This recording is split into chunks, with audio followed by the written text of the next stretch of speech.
Hey all, before we get started on the video, I'm just gonna give you a little update. I started this channel about 2 weeks ago only, so it's really new channel, and I didn't want to do politics every day. I have other interests like gaming and animal rescues, and or just telling funny stories that I wanted to sort of spread out what I was talking about. I was planning on doing, originally I was planning on only doing 2 videos or a week, but that morphed into a video every day. So I came up with a schedule on, different topics, and I had politics for 3 days. But I can't keep up to the nonsense coming out of Carney and the Liberals. It's just piling on so bloody quickly. So I'm gonna keep doing my normal schedule. That's not a problem. I have a month's worth of videos already scheduled to come out each day. So yeah, but on top of that, I'm going to put out 1 video a day on politics, an additional video each day at politics. And it might be 5 minutes, it might be 10 minutes, it might be 20 minutes. It'll just be, I talk on one topic. I give you the sources, I give you the information to do with what you will, but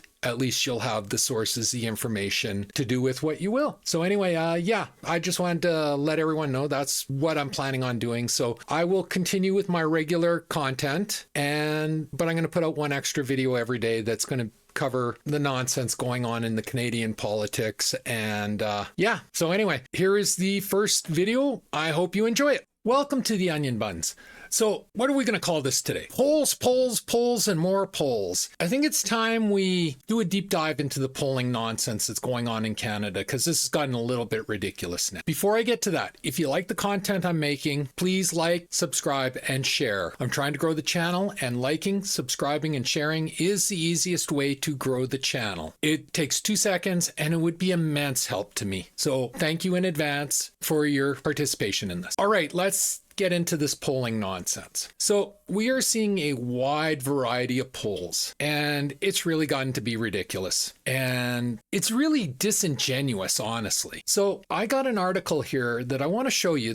I'm going to read it to you, and I'm going to make a few comments here and tell a few stories here, because I think this is important, and I think people need to finally start understanding this nonsense. So, all right, why different pollsters are showing drastically different support levels for the Liberals. Oh, look, it's Sockboy. Already don't miss him. Anyway, public opinion polling has consistently shown massive support for the Conservatives, with a double-digit lead over the Liberals for months. But 2 pollsters in recent weeks have painted a rosier picture for the Liberals, even as their competitors continue to show a massive lead. Main Street Research and ECOS are showing a surge in support for the Liberal Party of Canada following the resignation of Justin Trudeau and the launch of the Liberal leadership race. So this article is from before the anointment of Mark Carney, but it's still part of the problem. So we're going to break into that. First off, Main Street Research. I've told this story before, and I'm going to keep repeating it. Here is my experience with Main Street Research. I was living in Barrie, Ontario, so 45 minutes outside of Toronto. One of my buddies, and to this day I don't know which one it was, thought it would be funny to sign me up as an NDP supporter. It didn't cost anything. All they did is they go in there and they put my name and my phone number in, which they had, and suddenly I started getting slammed with NDP crap. So I got a phone call from Main Street Research, which I'd never gotten before. Okay, so that caught me off guard. So I answered, and we're doing a poll about Premier Kathleen Wynne, do you want to partake? I'm like, sure. Again, I was surprised because they never call me. I'd signed up for a lot of polling companies and none of them ever called me. So they go, would you say that Kathleen Wynne is doing an excellent job, a very good job, or an above average job? I'm like, I would say none of the above. I think she's terrible. She's absolutely horrible. And they reply, oh, no. You only got the 3 choices. You got to pick one of them. I'm not picking one of those choices. She is a terrible premier, and I'm not going to say differently. Okay, we'll mark you down as undecided. I'm not undecided. She is terrible. Okay, next question. Then just ignored me. So we went through about 5 questions. Every question was leading. Like, you could not pick your actual opinion of Kathleen Wynne. You had to give her a rosy result. And I refused. So after about 5 questions of me refusing to pick their obviously weighted answers, the pollster goes, who did you vote for in the last election? I said, I voted for Conservative because I don't like Kathleen Wynne. Oh, you're not the type we want to talk to, and hung up on me. 2 days later in the Toronto Red Star, new poll shows overwhelming support for Kathleen Wynne and her Liberal Party. 60% of the respondents say she is doing an excellent job. Now, this made me laugh because clearly they were disqualifying anybody who was not a Liberal sycophant, and yet they could still only get 60%. It's like, the way you weighted it, you should have been able to get 100%. Anyway, 6 months later, the Liberals lost the election. Kathleen Wynne lost the premiership. Liberal Party lost official party status. That's how overwhelming the support was for Kathleen Wynne and her Liberal Party. But that was Main Street Research, and that is how they poll. So as soon as I see Main Street Research, I disqualify it. It's like, no, this is not a real poll. Period. Done. Ecos. Ecos is the same way. The owner of Ecos, I forget his name now, and I'm not going to look it up because honestly, he doesn't deserve that level of commitment or respect. But he's come out and he said he is going to do everything he can possibly do to make sure the Conservatives lose this next election. Well, why would anyone take anything his polling company has to say when he's coming out and saying that openly? But I'll even go a step further. There was a recent poll, which he pulled after he got pushback, that showed Alberta and Saskatchewan, the Liberals were going to win a majority of seats in Alberta and Saskatchewan. You know when that's happened last? I don't remember. I'm 59 years old, and I've never seen it in my lifetime. But apparently, according to Ecos, Liberals are the dominant party in Alberta and Saskatchewan as we speak right now. You can't take a single word Ecos say. So when it comes to aggregate polling, which takes all of the pollsters, takes their findings and put it in, well, it's already corrupted if you're including these two guys into your figures, because they're not polling. They are writing the answers they want, and they are reporting them as falsely as polling numbers. So any aggregate poll that says we got this through aggregate, well, you're false. It's false. It's like, it's like if I gave you 2 dozen eggs and told you it was only a dozen. You know, I'm lying to you, and you're going to go out and say, well, the new dozen is 24. No, the dozen is 12. So those two immediately, as soon as you see those two names involved in anything, the poll is not worth the paper it's written on or the keyboard it's typed on. It's garbage. They are the National Enquirer of pollsters. You know, there's no other way to say it. An Ecos poll reported a dip in federal Conservative support to 38.5% and a dramatic spike in support for the Liberal Party of Canada to 31.7%, a significant narrowing of the Tories' lead to a 6.8. Every other pollster at this time had the Tories 20 points ahead. Only Ecos had that result. So again, right there. Ecos conducted 2 surveys using interactive voice response technology to ask respondents over the phone and through text about their voting intentions if an election was held. This is a dramatic shift from what the polling aggregator 338 Canada has reported from other national polls. Well, yeah, of course it's different because every other pollster had a 20-point lead at that time. Only Ecos was saying this. But again, even 338 cannot be taken seriously because they include Ecos and Main Street into their numbers. So, which brings us to the other 3 pollsters, Nanos, Ipsos, and Leger. They are all funded, as is Ecos actually, but they are all funded by the Liberal Party. So if I put out a poll by the Conservatives, funded by the Conservatives, that only asks Conservatives, is that a real poll? No, that's not a real poll unless we're talking about the Conservative leadership where you only want to talk to Conservatives. But we're talking about the Prime Minister of Canada. You want to talk to all of Canada, but they don't. I signed up to Nanos and Ipsos and Angus Reid. And do you know how many times in the last 30 years I've been asked to do a political poll by any of them? That many times. They have their respondents pre-selected that are allowed to do their polls. So they know the bias that they are polling. So it's no shock they're getting the results that they're being paid to get. What I've found is with Nanos, Ipsos, and Leger, you can take any poll they do, you can knock 5 to 10 points off of the Liberal number, and you can add 5 to 10 points to the Conservative number, and you will get the actual number at the end of the day. Now, Nanos will you'll hear him time and time again say, well, it's in the margin of error, because his margin of errors are like 9.9%, so 10 points, which is what I just said. But I always found it interesting that his margin of error always favors the Liberals. Always. I mean, if it was a real margin of error, you would think even once in a while it would favor the Conservatives, but nope, it always is 5 to 10 points in the Liberals' favor, and it's always 5 to 10 points under the actual value for the Conservatives. So again, if 338 is doing aggregate polling, combining those numbers, but they're not putting in that biased, you don't have a real number. And this is where we are with polling today. This is the problem. The polling aggregate shows Conservatives up 23 points ahead of the Liberals still, which at the time is what everybody was showing except for Ecos, Nanos, Ipsos, and Leger. Amazing how that works. And Main Street. Leadership race review renews interest in Liberals, particularly under Carney, but CCP still leads comfortably. Ecos president Frank Graves told True North he is highly confident in Ecos results and said the results were assembled with large nightly samples using random probability methods. Again, this guy came out and said he is going to do everything possible to make sure the Liberals win. Why would anyone not think he's lying? He just told you he's going to lie. He's pulled his own polls when he's got called on them. Again, he tried to say Alberta and Saskatchewan, the Liberals were going to win a majority of seats. It's never happened. It's never going to happen. Trend lines were vivid and clear and showed very high stability over the past 2 weeks, he said.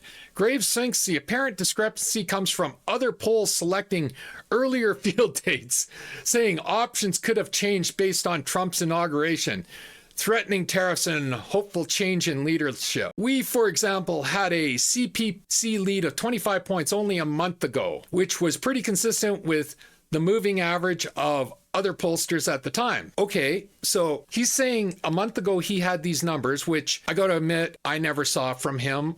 I watched his stuff pretty closely and I've never seen him, but maybe I missed it. Maybe. It's possible. I'm not perfect. But a month later, his numbers suddenly even out, but nobody else's did. Huh, amazing. How does that happen? But it's all their fault. It's their problem. They're the ones that are wrong, not him. Come on. Ecos reported that in Ontario, Conservatives are now only leading the Liberals by 1 point in the poll with 40% support. Graves pointed out the Main Street research, again, Main Street, polling about the federal election reflects a similar... Gee, imagine that. Ecos and Main Street agree with each other. What a shocker. Anyway, yeah, I'm not going to read the rest of this. It's... The truth of the matter is the pollsters in Canada and the USA have been bought. That's just the simple truth. They've been bought and they are creating the results that they're paid to create. It's like the news. It's like you have to understand the bias of the news to actually be able to understand the news. I know people that watch MSNBC to this day, and in their minds, they still think it's a news station. It hasn't been a news station ever. MSNBC's never been a news station. It's always been a propaganda wing of the Democratic Party, just like the CBC is a propaganda wing of the Liberal Party. That's what it is. That's how it reports, and yeah, so we really got to stop focusing in on these polls. If you want the truth, there's only one pollster I've seen over the last 2 decades that's been relatively close to the actual number, and that's been Abacus. They're not perfect. No pollster's perfect. It's impossible to be perfect as a pollster. There is always a margin of error, which Nanos uses to explain away his own bias, but I already covered that.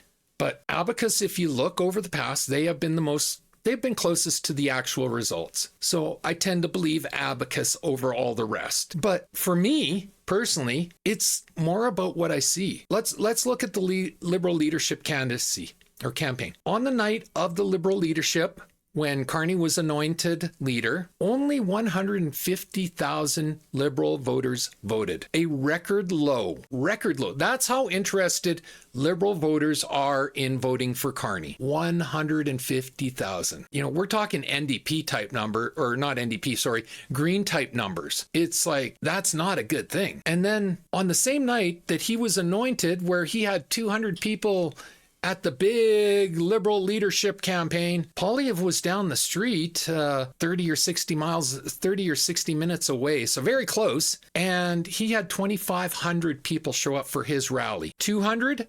2,500. Okay, seems to me that region of Ontario is far more interested in Conservatives than they are in Liberals. It's just the eye test, but come on. Steel factory. Carney goes there. He couldn't get a single steel factory worker to pose with him for a photo op. Not one. Not a single one. He had to dress up Liberal MPs that he brought with him in hard hats and orange. They looked ridiculous. But he had to dress them up for the photo op. 2 or 3 days later, Poilievre goes to the exact same steel factory. Every single steel worker attended his rally and posed with him for the group picture photo op. Again, the eye test. This group says, no, we won't even take a picture with that asshole. But they come out and they pose with Poilievre. Yet I'm to believe that that region of Ontario is now Liberal dominated? No, I don't believe it. I don't care what the polls say. I'm going by the eye test. So yeah, I don't trust the polls. I don't believe they're truthful. And I honestly look down on people that do. The polls are made for low information voters too fucking lazy to do any sort of research on their own. They only want to live in their little echo chamber. They're told what to think, they're told what to say, and they repeat it ad nauseum. And that's not me. That'll never be me. So I say bring on the election. I'm hearing that Carney's going to call an election on the 24th or the 25th, but I kind of believe that because, as we also know, he's absolutely terrified of his conflict of interest. We just saw him blow up at a CBC reporter and a Globe and Mail reporter, and these are the reporters that have been carrying water for him for the last 6 months. So these are his allies. They have never asked a hard question, and even that night they didn't ask a hard question. It was a very simple softball question that he could have answered instantly and been over with. Instead, he just took offense and he went at them. He shamed them, he spoke down to them, he belittled them. Well, this is Mark Carney. This is what he does. He doesn't like answering questions. He doesn't believe he deserves to be asked these questions. He doesn't believe Canadians deserve the answers to these questions. As he keeps saying, just trust me. Trust me. I'm honest. Trust me. No, I'm not going to answer your question. Just trust me. Trust me. So yeah, but anyway, that's what the polls are. And I really think people need to stop mimicking the polls. Let's make this about policy, which only Poilievre's talked on policy. The few policies that Carney's talked on thus far have just been Poilievre's calling it policies that Carney stole. I haven't heard a single. Oh, sorry. I did hear one policy from Carney the other day. He's going to put in a massive industrial carbon tax. He got rid of the consumer carbon tax. Well, he didn't. He just paused it. It's still on the book, so he can bring it back at any time. But he stopped the consumer, but now he's going to hit us with an industrial tax that's 5 times as large. That's his policy. That's the only policies he's talked on. Yet the pollsters want us to believe that Canadians who hated Justin Trudeau for the destruction of their economy is going to embrace this guy. Yeah, I don't think so. I'm sure he'll get his radical extremist alt-left voters to support him. They support. You could slap a coat of paint on a pig or Rosie O'Donnell, and they'd fall in love with it. So that, again, they live in an echo chamber. They repeat what they've been told to say. They think what they've been told to think. They don't have any independent thought of their own. So anyway, that's all I have to say on that topic. If you like my video, leave a like and subscribe. If you didn't, leave a dislike. Always feel free to leave a comment. Don't worry, I don't swing my cane very strongly anymore if I dislike your comment. And as always, pew, pew, pew, and shit. Thanks for watching. Bye.